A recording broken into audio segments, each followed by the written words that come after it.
Hello, friends. I'm going to try to cover 13 chapters in some small amount of time, so let's begin.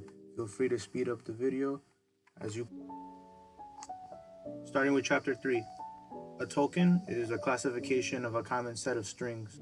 This includes integers, float, and assignments. Patterns are characterized by a set of strings, for example, 0 through 9, A through Z.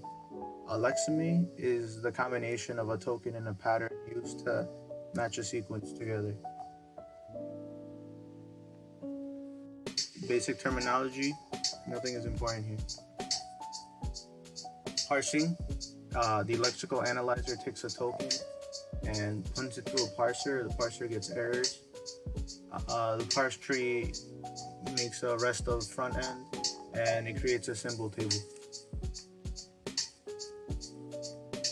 Parsing responsibilities is to get the syntax error identification. The types of errors are lexical, syntactic, semantic, and logical. Lexical is misspelling, syntactic is wrong order of tokens, semantics is incompatible types, and logical is infinite loops / recursion calls.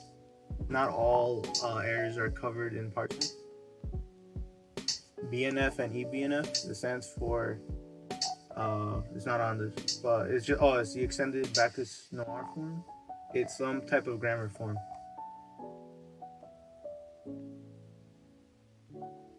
Key enclosure that removes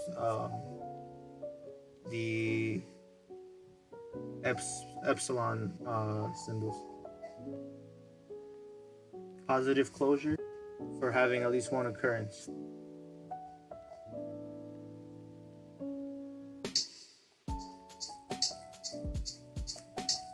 Formal verification towards correctness.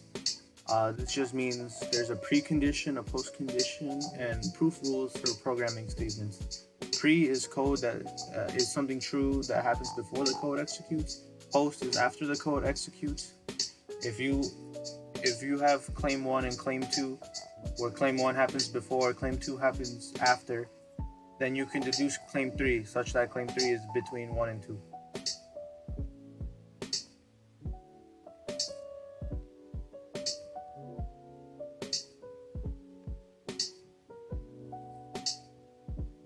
ADA 2012 standardized normal precondition postcondition. Moving on to chapter 4.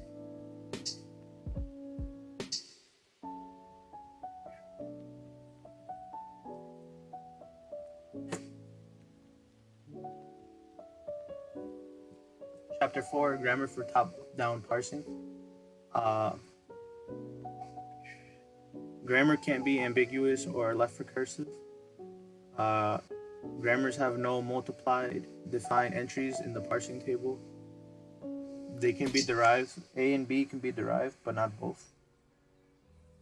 Top-down parsing. By always replacing the leftmost non-terminal symbol via production rule, we are guaranteed of developing a parse tree in left-to-right fashion. This means leftmost derivation. LL parentheses K works for top-down with a leftmost derivation, predicts the right production to select based on lockhead. The bottom-up uses rightmost derivation. It's similar to reading a book if you read from top-down or bottom-up. So yeah, top-down is leftmost derivation, bottom-up is rightmost derivation in reverse.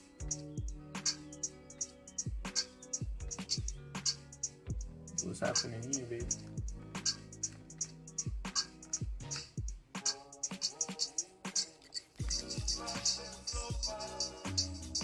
Yeah, going back.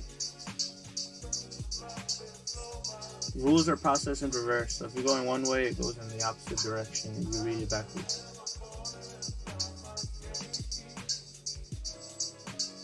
Bottom up is always the reverse, so it's a rightmost derivation.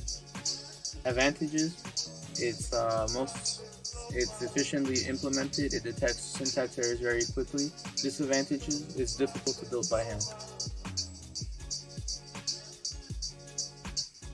So with a grammar, a table generator is created and it creates a parsing table. An input token will output a parse tree. The easiest but limited in grammar. There's a simple AR, there's a canonical LR, and there's a look ahead LR, also known as LALR. And they get more powerful as you go forward, but it's also more costly. Moving to chapter 5.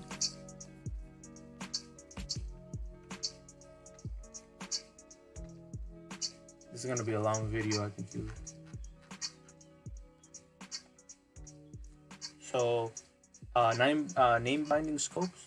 So, the issues for names are length, special characters, and case sensitivity. Also, special words and readability. Variable is an abstraction of memory cell. Variables can be characterized as a sextuple of attributes. Names, not all variables have them. Address is the memory address where they're associated. A type determines a range of values for variables and set of operations that are defined for that type. A value is the content of the location in which the variable is associated with. Abstract memory cell is the physical cell or collection of cells associated with the variable. The notion of type system. Token stream goes to parser, then goes to syntax tree, which goes to type checker, which another syntax tree is created, goes to int code generator, in term repeats. The role of the type checker is to verify semantic context. So it just checks for operators, existence of flow control, uniqueness, naming checks across the blocks, function definition versus function call.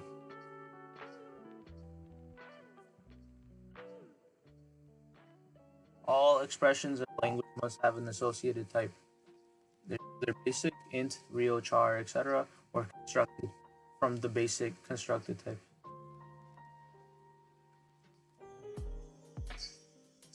Possible binding times. Language design time binds operator symbols to operations. Language implementation time binds floating point types to representations. Compile time binds a variable to a type in C or Java. Load time binds a C or C++ static variable to a memory cell. Runtime binds a non-static local variable to a memory cell. Continue. Allocation is just making memory space. Deallocation is removing space. Categories of variables by lifetime. They're static, which is memories bound before execution. Its advantages: it's efficient, history sensitive. Disadvantage is a lack of flexibility, no recursion. There's stack dynamic storage binding, which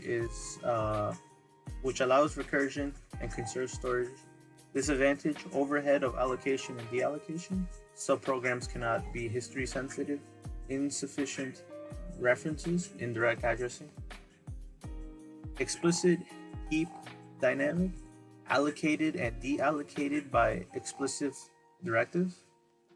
Advantages: provides for dynamic storage management. Disadvantage: insufficient and unreliable. Implicit heap dynamic, allocation and deallocation calls for assignment statements. Advantages: flexibility. Disadvantages: insufficient because all attributes are dynamic, loss of error detection. Memory allocation. Static compile time. Stack is in the runtime. Heap is in the runtime. Heap has to do with malloc. Variables, attributes, scope. Scope is of a variable is a range of statements over which it is visible. Local variables of a program unit are those that are declared in that unit. Non-local are program units that are visible in the unit but not declared there. Global is a special type of category for non-local variables. The scope of a language determines the reference to the names that are associated with those variables. Static scope connects a name reference to a variable that you must find in a declaration. It's first searched locally, then increasing larger enclosing scopes until one is found for the given name.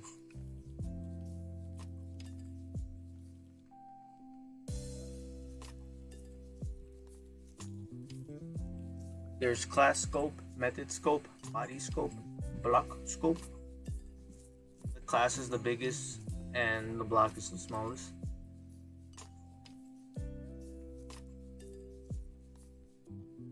Entering and leaving scopes. Entering a scope when entering a class, entering a method, or entering a block. Leaving scope is for end of class, end of method, end of block.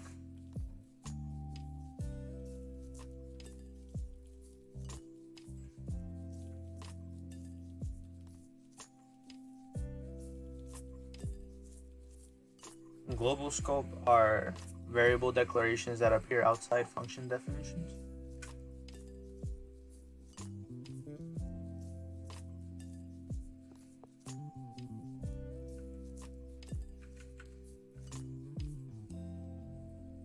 Static allocation, binding names to a location at compile time.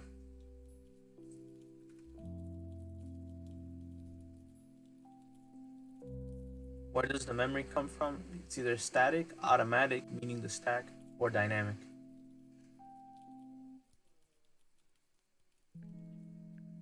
Static pool, the allocation is static, meaning it's already determined and cannot grow. You can have static static records, static arrays, static ints. Moving to chapter 6.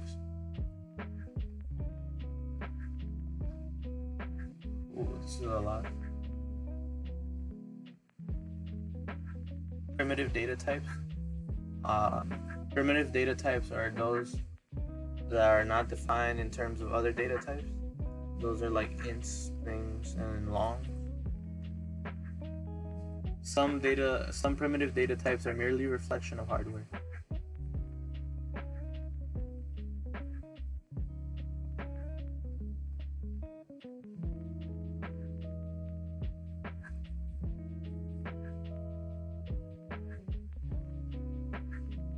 Complex primitive data types are composed of two floats, a real part and an imaginary part. Primitive data type decimal has decimal. Its advantages, its accuracy, disadvantages, limited range, wastes memory. Boolean, just a true or false. Advantages, readability. Primitive data type character is a character and has an ASCII value associated.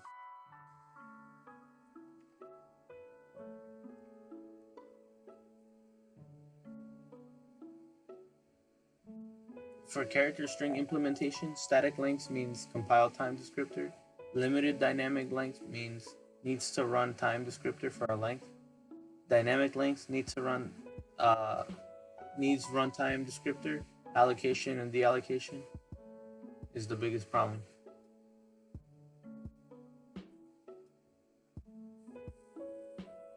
User-defined ordinal types are integers, char, and booleans.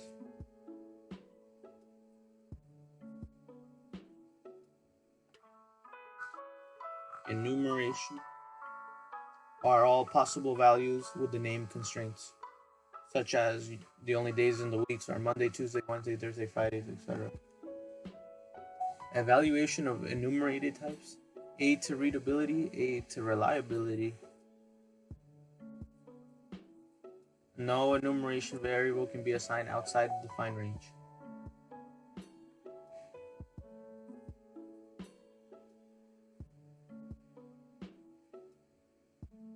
Subscripts binding in array categories, static. Subscript ranges are statically bound, and storage allocation is static.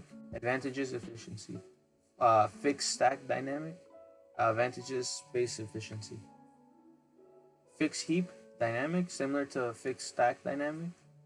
Storage binding is dynamic but fixed after allocation. Heap dynamic. Advantages, flexibility. Arrays can grow or shrink during program. A slice. A slice is a substructure of any array, nothing more than referencing than a referencing mechanism.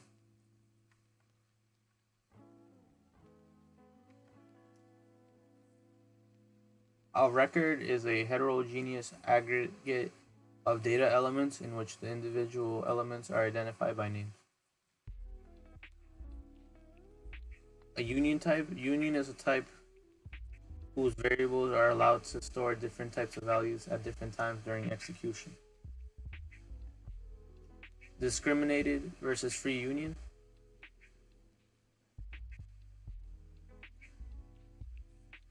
Doesn't matter.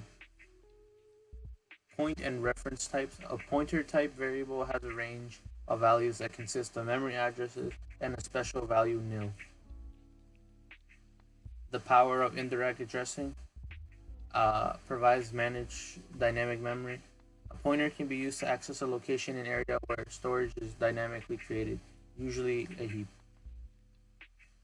Design issues. The scope, the lifetime, the restrictions of where they can point,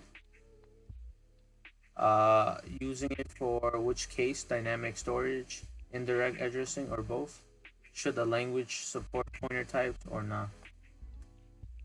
Pointer operations. Dereferencing, which stops pointing. Assignments, which points to something. Problems with pointer. Dangling pointers. Pointers points to heap that have been deallocated. That's dangerous. Lost heap dynamic variable. A variable is no longer accessible to the user's program, but the pointer still points to it.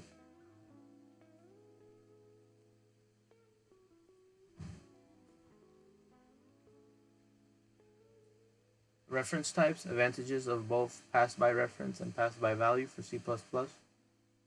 Java extends C++ reference variables and allows them to be replaced with pointers entirely.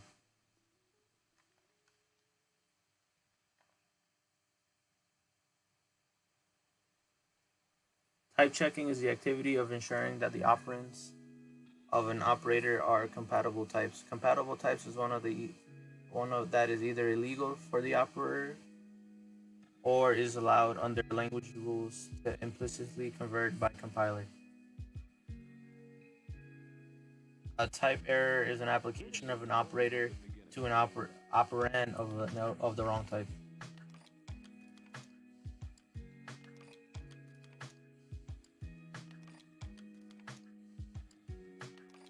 Name type equivalence means that two variables have the equivalent type or the equivalent name. Structure type equivalence.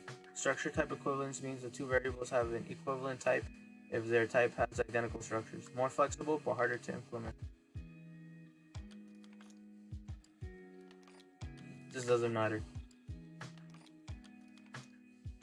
It's just about if two structures who are really similar, if they're actually similar. Moving on to what chapter am I on? Chapter 7. Almost there, boys. Arithmetic expressions, types of operators, minus, plus.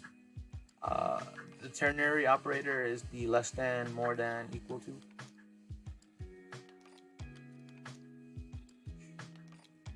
Programs follow PEMDAS, which is parentheses, exponents, multiplication, division, addition, and subtraction.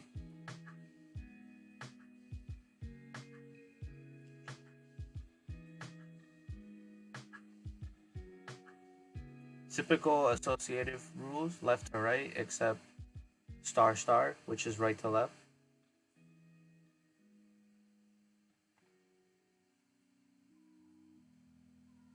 A conditional is an if-then kind of statement.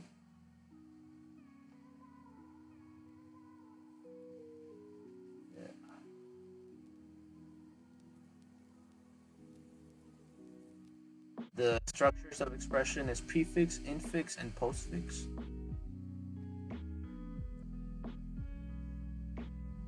Expression evaluation has a left associative, a right associative, and generally but may not impute to both That just means if you have three variables added up together, but you don't have parentheses, you could add the left two first, or the right two first, or the last two right first.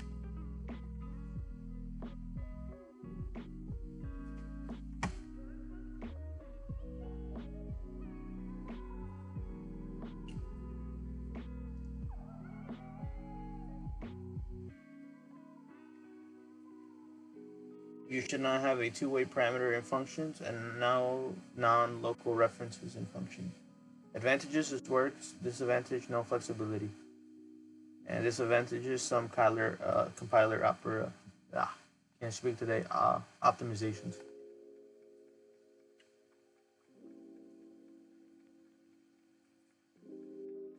Overloaded operators is a loss of compiler error detection and some loss of readability. Type conversion also is converting some type to another type. There's a narrow conversion, which is you convert something big into a smaller type, and widening conversion, where you control something small to a bigger type. Implicit and explicit type conversion. Useful for mixed mode expressions which contain operands of different types. Disadvantage: decreases type error detection abilities in compilers.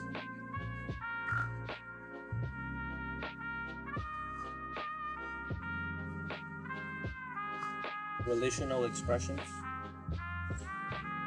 Not equal, more or less.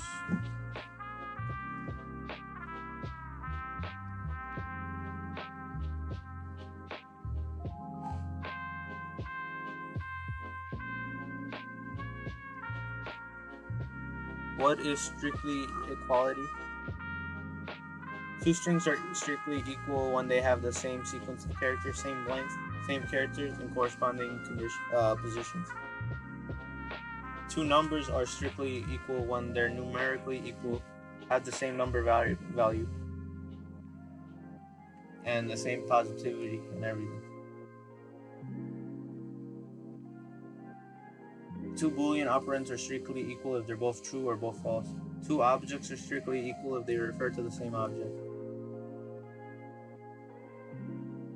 Null and undefined types are equal, but not triple equal.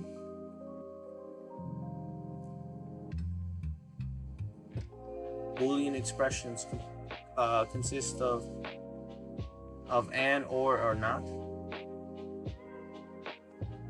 Short circuit evaluation, an expression in which the result determines without evaluating all the operands and or operators.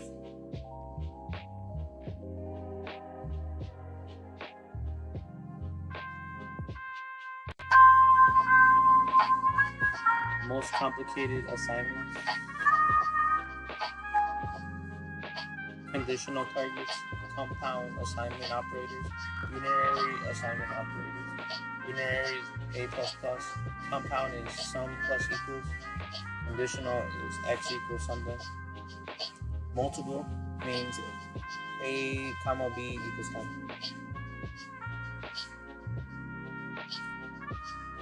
Assignment statements. Disadvantage is another kind of expression side effect. I wonder how the music's gonna sound when you double the speed. Perl, Ruby, and Lua allow multiple target and multiple source assignments. Mixed mode assignment. Assignment statements can be mixed mode. In Fortran, C, Perl, and C++, any numerical type value can be assigned any numerical type variable. In Pascal, integers can be assigned to reals, but reals cannot be assigned to integers. Programmers must specify which conversion from real to integer is truncated or rounded. In Ada, there is no assignment coercion. Assignments. Functional programming. We return a value for a surrounding context. Expressions are referentially transparent. The value of an expression depends solely on referencing environments, not on the time in which the evaluation occurred.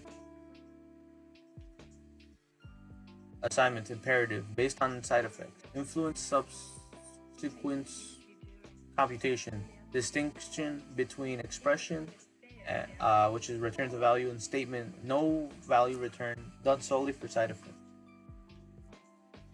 Variables can denote the location in memory, can denote a value.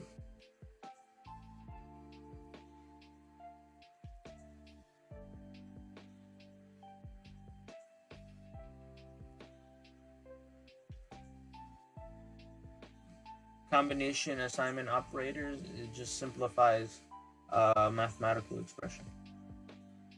That's it with chapter 7. We're going up to chapter 8. Chapter 8, review statements.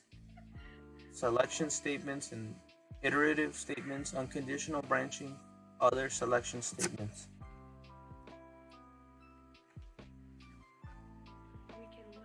Two-way selection statements, general form, if control expression, then clause, else clause. Clause can be a single statement or compound statement. Design issue, form and type of control expression. Then an else clause specifies how they should be specified. Should nested selectors be specified? The control expression.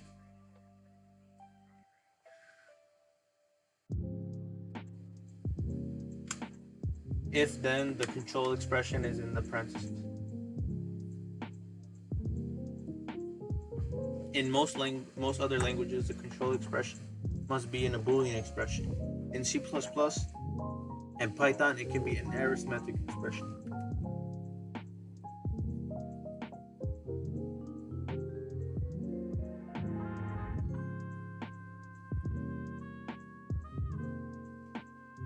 Python uses indentation to define clauses.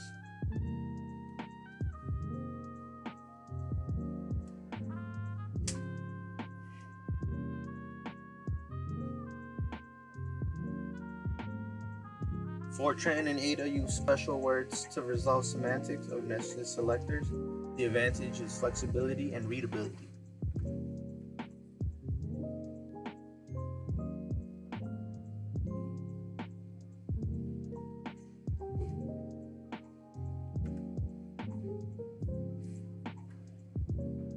Multiple way selection. Design issue, form, type is same. Implementing multiple selectors. Approaches multiple condition branching. Store case values in tables and use linear search of the table.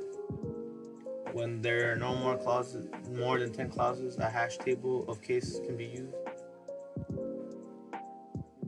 Multiple way selections using if. This is if elif clauses. Iterative statements.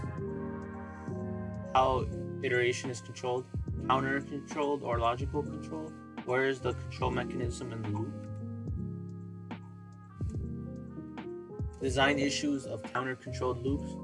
What are the types and scopes of the loop variable? Should it be legal for the loop variable or loop parameters to be changed in the loop body? Should the loop parameters be evaluated only once or once every iteration?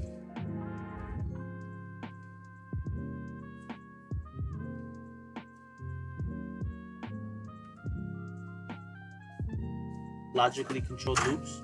Repetition controls is based on a Boolean expression. Design issues. Pre-test or post-test. Should the logically controlled loops be in a special case?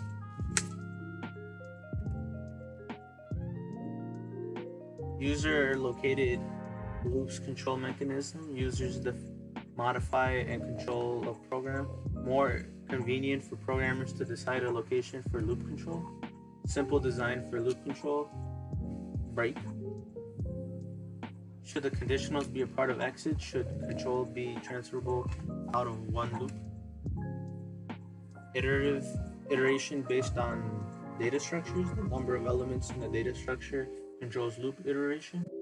Control mechanisms is called to an iterator function that returns the next element in some chosen order if there is one, else the loop terminates. C4 can be used to build a user-defined iterator.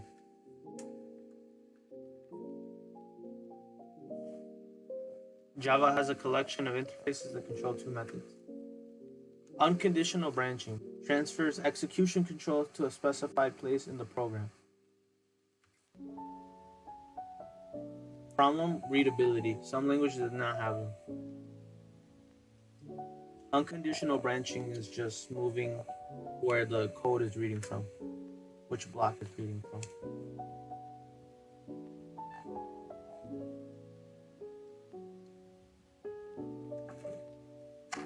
Go-to statements considered harmful. Go-to statements create spaghetti code.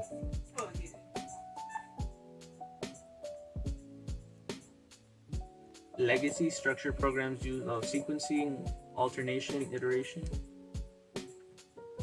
Sequence statements, basic assumptions. A sequence of statements will have a side effect. Case switch statements, advantages, fast, occupy reasonable space if labels are dense. Disadvantage, can occupy enormous amounts of space if values are not dense. Iteration executes a block multiple times for its side effects. Modern for loops are top tested. Effects of overflow. In C, programmer's responsibility is effects of overflow, index, other variables that can be modified inside the loop are option. If E1, E2, E3 are optional, if E2 is missing, it's considered to be 1, which is true. Iterators, a way to iterate over a fucking loop. Pardon my cursing. Advantages of iterators. More abstraction. Object class know how to iterate. Often possible to implement next more efficiently than get. Example, linked list. Data structures often have no get by index method. Logically controlled loops, semantically less complex. Execute statements or blocks until condition becomes true or false. While variations, syntactic sugar of each. While loop, for loop, and loop. Go to. Post-tested loops execute at least once. Mid-tested loops, exit is built in along with them, so it quits eventually. Recursion, any iterative formulation that can be expressed as a recursion and vice versa are equally powerful. Some functional languages do not allow iteration. Iteration often is more efficiently implemented. Optimizing compilers for functional languages usually generates very good code. The use of iteration and recursion is mostly a matter of ease of use. Tail recursion. Additional computation never follows a recursive call. Nothing done as a recursive unwinds. No need to allocate stack space dynamically. We can reuse previous space. Continuation, passing style. Can always avoid doing work after the recursive call by passing the work into a recursive call, a continuation. That's it with chapter. Ooh, no, I lied to you. But now we good. Alright, we're going to chapter 9. Subprograms, parameter passing. Fundamentals of subprograms, design issues of subprograms, local referencing environments, runtime environments, parameter passing methods, parameters that are subprograms, calling subprograms indirectly. Basic definition. A subprogram calls is an explicit request that the subprogram can be executed. A subprogram header is the first part of the definition, including the name. The parameter profile, aka the signature, is the number, order, or types in its parameter. The protocol is a subprogram parameter profile, and if it's a function, it's a return type. Functions declarations are often called, in C++, are called prototypes. Formal parameter is a dummy variable listed in the subprogram header used in the subprogram. The actual parameter represents the actual value or address in the subprogram during a stack frame. Actual formal parameter correspondence, which is a binding of actual parameters to formal parameters, and keywords, which is a binding of formal parameters to the actual parameters specified by the name. The advantages by keyword are that parameters can appear in order, therefore avoiding parameter correspondence errors. Disadvantage: user must know the formal parameter's name. I'll be honest, there's 57 slides in this. I might not do all of these, so I'll just do the more advanced ones.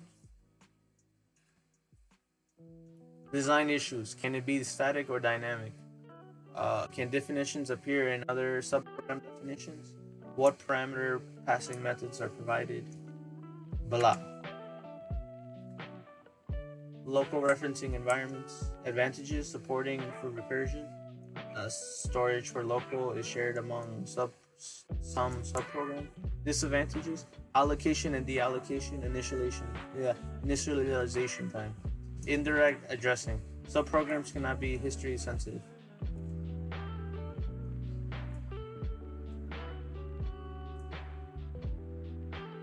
Procedure definition contains formal parameters. The procedure call contains actual parameters.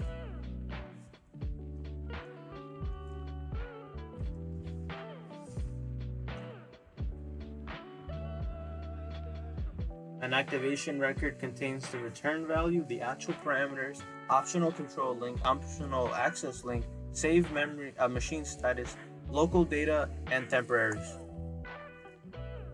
Semantic models of parameter passing: in mode, out mode, in out mode. Pass by value: the value of an actual parameter is used to initialize and correspond to formal parameters. Pass by result: out mode. Potential problems: requires extra storage location and copy operations. Does it go to the beginning of the subprogram or the end?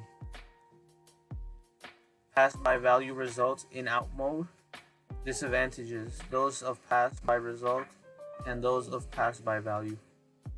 Pass by reference, pass and access path, also called pass by sharing. Advantages: passing process is efficient, no copying or duplicating storages. Disadvantage: slower accesses compared to pass by value.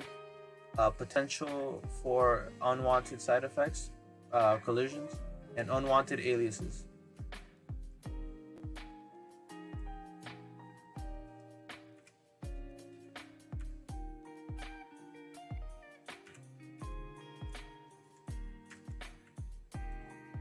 Call by name. Macro expression in C where the substitution of a procedure code, the callee, occurs to replace the caller. Substitution of the actual parameters from caller into the procedural itself into callee.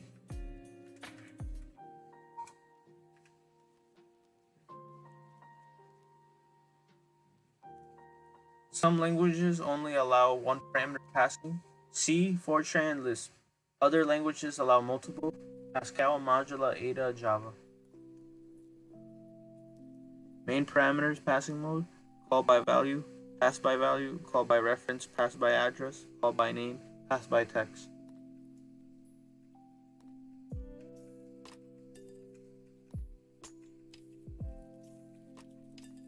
Implementing the parameter passing: memory contents on top, it's code, then data, then the heap, then the stack.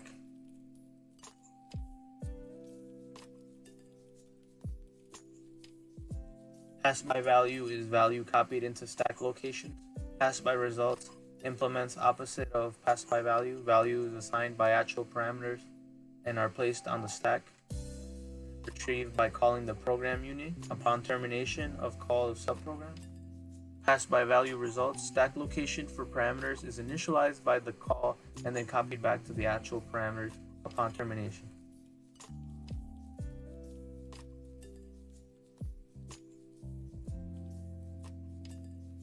implementing pass by name, runtime, residence code, segments, or subprograms evaluate the address of the parameter.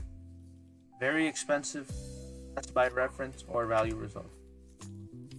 Overloaded subprogram is one that has the same name as other subprograms in the same referencing environment.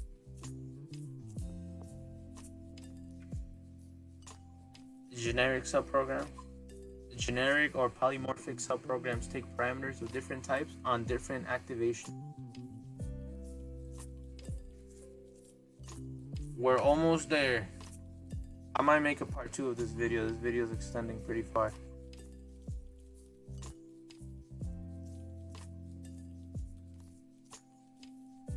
I'm gonna take a break and actually make the next video for chapters 10, 11, 12, and 13. Alright, thanks for watching so far.